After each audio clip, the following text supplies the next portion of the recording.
추녀야, 제발 영돈이랑 결혼해줘. 근데 알고 보니까 그 상간녀로 지목된 그분은 그 입증하려고 흥신소 고용해서 돈 쓰죠. 변호사 선임해서 돈 쓰죠. 또 6개월간 소송해서 시간과 에너지 투자했는데 위자료 주면 되잖아. 위자료 뭐 1000이면 된다던데.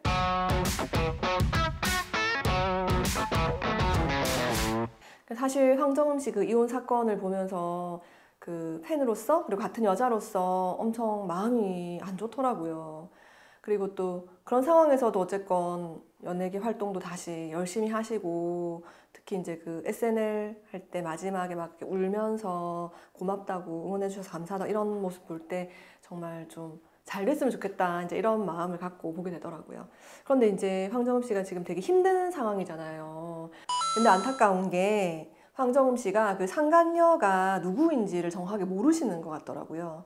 그래서 SNS를 통해서 특정인을 지목하고 그 사람의 얼굴이 드러난 사진을 캡처해서 이제 뭐 추녀라고 가리키면서 추녀야, 제발 영돈이랑 결혼해줘. 뭐 이런 취지로 이제 글을 쓰게 된 거예요. 그래서 이제 그거를 보고 그 팔로워들이 많으시잖아요. 그래서 황정음 씨의 팬분들이 이제 그 상간녀로 지목된 분에 가서 막 악플을 달고 막 이렇게 유령 계정으로 막 이렇게 댓글을 달고 DM 오고 막 난리가 난 거예요. 근데 알고 보니까 그 상간녀로 지목된 그분은 이영돈 씨를 알지도 못하는, 이 사건과 전혀 상관이 없는 일반인이셨던 거예요. 그래서 그분이 나는 이영돈 씨를 알지도 못한다. 이영돈 씨도 나의 존재 자체를 아마 모를 것이다. 난 황정음 씨 팬인데 어떻게 이렇게 오해를 하고 글을 남겨서 지금 이런 상황이 되고 있다. DM 좀 확인해달라. 뭐 이런 식으로 이제 자신의 입장을 밝힌 거죠. 그리고 이제 황정음 씨가 그걸 보고 사과하는 글을 올리고 너무 두루뭉술한 사과다라고 다시 법적인 부분에 대해서 자기들도 검토해보겠다 이렇게 나오니까 그제서야 좀 더 법적인 책임을 지기 위해서 뭐 고민해보겠고 뭐 주의하겠다 이런 취지로 이제 다시 또 사과글을 게재하게 되는 그런 일련의 사건들이 있었거든요. 근데 이제 황정음 씨가 이거를 오해하게 된 게 그 상간녀로 지목된 그분의 그 글 내용 중에 뭐 이영돈 뭐 이런 부분들이 있었던 거예요. 그러니까 그거를 이제 자기들끼리 여자친구들을 별명처럼 지칭하는 부분인데 이제 자기 남편이라고, 자기 남편 이름이라고 이제 오해를 하고 생긴 이런 해프닝이었던 거죠. 근데 사실은 이거 법적으로 보면은 어떻게 될까요? 명예훼손이 될까요? 황정음 씨 입장에서는 이 여자가 상간녀인 줄 알고 오해하고 글을 썼단 말이죠. 근데 실제로는 이 사람 상간녀가 아니었던 거예요. 그러면 이거 명예훼손죄가 될까요? 됩니다.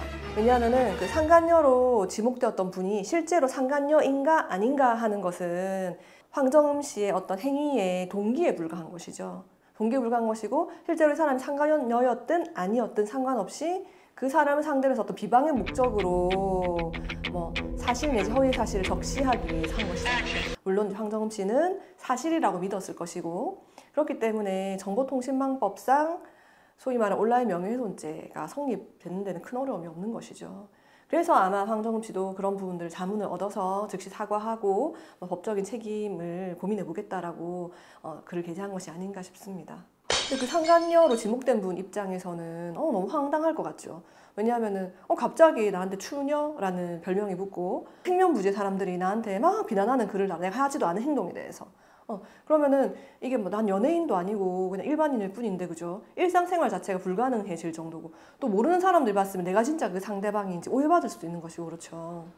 저희가 상간자 소송을 진행하다 보면은 진짜 실제로 이렇게 사실과 다르게 오해를 받아가지고 상간녀로 지목되어가지고 소송이 진행되는 경우가 더러 있어요. 오해해서 이렇게 연락했는데 알고 보니까 이 연락처랑 이 사람 이름이 뭐 안 맞다거나 이런 행위를 한 것 자체가 전혀 뭐 알리바이가 있어서 그 사람이 아니라거나 이런 경우들이 간혹 있죠. 그게 실제 사례인데요. 이제 원고가 그 상간녀 소송을 제기를 했어요. 그 근거가 되는 게 남편하고 그 상간녀 사이에 주고받은 뭐 카톡 이런 걸 캡처한 내용이었거든요. 근데 그 카톡 내용에 보면은 뭐 남편이 그 상간녀에게 뭐 누구누구씨 뭐 보고 싶어요, 뭐 누구누구씨 너무 멋있어요, 뭐 이런 글들이 계속 나오는 거예요. 그리고 그 상간녀로 지목된 분은 그거에 대해서 네 감사합니다, 네 알겠습니다 이렇게 하고 있어요. 근데 그러한 이제 카톡이 좀 길게 가는 거예요. 근데 이제 아내분 입장에서는 이 여자가 꼬리치는 것 같고, 그죠? 그래가지고 좀 상간녀 소송을 하든지 뭘 해서 좀 이 관계를 다 끊어내야 되는데 하는 마음에 상간녀 소송을 이제 제기를 하신 거죠. 근데 이렇게 증거만 봤을 때 좀 허술한 부분이 있죠. 그러니까 이 남자분이 적극적으로 이 여자분에게 먼저 뭐 보고 싶다, 만나자 이렇게 뭐 유혹하는 듯한 말을 하긴 했지만 이 여자분 입장에선 적극적으로 응수를 하지 않고 약간 철벽을 치는 듯한 내용이잖아요. 그냥 뭐 아, 네, 감사합니다. 이 정도가 전부였거든. 알고 보니까 두 사람은 서로 이렇게 연락을 하면서 지내야만 하는 그런 관계성이 있었어요. 알고 보니까 남편은 이제 그 회사 대표님이셨고 그 여자분은 거래처에서 이 일을 도와주는 지위에 있는 사람이었던 거예요. 그러다 보니까 거래처 사장님이 나한테 하청 주는 회사 사장님이 그렇게 말을 하는데 그거를 못 자르듯이 자를 수가 없었던 거예요. 그래서 불편하지만 그걸 그냥 감사합니다, 감사합니다 하면서 그냥 감내하고 있었던 그런 상황이었던 것이죠. 업무 외적인 얘기를 뭐 따로 시간을 내어서 뭐 연락한다거나 뭐 만난다거나 한 적이 없었다 이런 부분들을 설명을 충분히 드려서 이제 기각시켰었던 그런 사례가 있었죠. 또 다른 사례 하나 더 말씀드리자면은, 그러니까 실제로 이 상간녀 분이 부정행위를 한 건 맞았어요. 그런데 이 아내분이 이제 어마어마한 화력을 가지신 분이었던 거예요. 이 아내분이 이제 작정하고 이 사실을 퍼뜨려야겠다라고 이제 생각을 하신 거죠. 그래서 엄청 많은 이제 강성 유저들을 갖고 있는 카페인 에서 이제 그 상간녀를 저격하는 글을 쓴 거예요. 상간녀의 뭐 차량 사진이라든가 정말 얼굴 빼고는 거의 다 이제 공개하신 거예요. 그러니까 요즘 또 그거 공개하는 것도 공개하는 거죠. 그 댓글도 취하신 거죠. 그래서 댓글 부대를 투입해서 내가 글을 쓸 테니까 넌 달아라. 그래서 나는 그래서 뭐 그 사람 인적사항 특정하는 내용을 최소한으로 올렸지만 그 댓글 다는 사람들이 그 인적사항을 다 파헤치는 댓글을 다는 방식으로 이제 하신 거예요. 그래서 그런 부분들에 대해서 저희가 명예훼손 고소를 진행했고 명예훼손이 인정이 되었고 그래서 결국 그 원고는 상간녀에게 위자료를 받지만 상간녀는 원고에게 마찬가지로 정신적 피해에 대한 위자료를 또 받는 방식으로 서로가 서로에게 위자료를 받는 방식으로 그렇게 마무리되었던 사건들이 있었거든요. 그래서 정말 실제 사례에서 그 배우자에 대해서 그리고 상간녀에 대해서 그 울분을 참지 못하고 공개 처형하는 케이스들이 제법 있습니다. 왜냐하면은 아무리 위자료 힘들게 입증해가지고 해봤자 위자료 한 뭐 2천, 3천이면 끝이거든요. 부정행위 기간이 길면은 뭐 한 5천 이상 나오기도 하겠지만 자, 그 입증하려고 흥신소 고용해서 돈 쓰죠. 변호사 선임해서 돈 쓰죠. 또 6개월간 소송해서 시간과 에너지 투자했는데 뭔가 결과가 시원치 않은 거예요.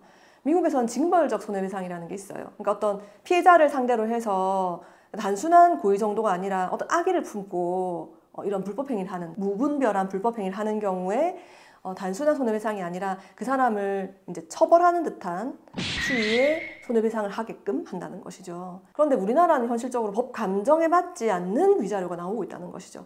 그러니까 피해자 입장에서는 그래, 그러면 나도 그냥 벌금 좀 내고 너한테 위자료 줄 테니까 너 똑같이 당해봐. 이렇게 말하면서 공개 처형을 하는 이런 상황들이 발생한다는 것이죠. 얼마나 이제 그 정도가 악랄하냐면은 아니 이렇게 소송 중인데 계속 유부남을 이렇게 만나셔도 되는 겁니까? 이렇게 배우자분이 항의를 해요. 그러면 뭐라고 하냐면은 위자료 주면 되잖아. 위자료 뭐 1,000이면 된다던데? 하면서 엄청 프리하게 만나시는 거죠. 그럼 솔직히 그런 상황에서 안 빡칠 배우자분이 어디 있어요. 그러니까 그래 내가 처벌받을란다. 나도 정가 끄일 테니까 니랑 내랑 같이 죽자. 이렇게 되는 거예요. 그러니까 이제 뭐 법원 인증 상간녀 현수막 사태, 그 다음에 뭐 그 결혼식장에 가가지고 항의하는 그런 사건들이 일어나는 것 같아요. 그래서 제 개인적인 바람으로는 우리나라에도 징벌적 손해배상 들어와야 되는 거 아닌가 싶습니다. 그래서 황정음 씨 사건을 보면서 황정음 씨가 그 상간녀를 지목해서 글을 쓰기 전에 한 번 더 그게 사실인지 여부를 확인하고 하지 않았던 경솔함에 대해서는 참 안타깝고 그건 황정음 씨도 마찬가지고 그 지목당하신 분도 마찬가지일 거란 생각이 들어요. 모두에게 이제 불행한 사건이 된 건데 궁극적으로 이제 이러한 상황이 펼쳐지게 된 데에는 어떤 피해자의 정신적 고통에 부합하는 수준의 위자료가 선고되지 않는 지금 우리나라 법 현실 이런 부분들이 원인이 아닐까. 그래서 향후에는 정말 징벌적 손해배상 이러한 이념을 들여서 그 피해자의 정신적 고통에 부합하는 납득할 만한 수준의 판결이 나왔으면 하는 그런 바람이 있습니다. 네, 여러분들의 성원 덕분에 변변TV 구독자 10,000명이 되었습니다. 앞으로도 생생한 실제 사례와 다양한 법률 정보를 가지고 유익한 시간으로 만나 뵙도록 하겠습니다. 감사합니다.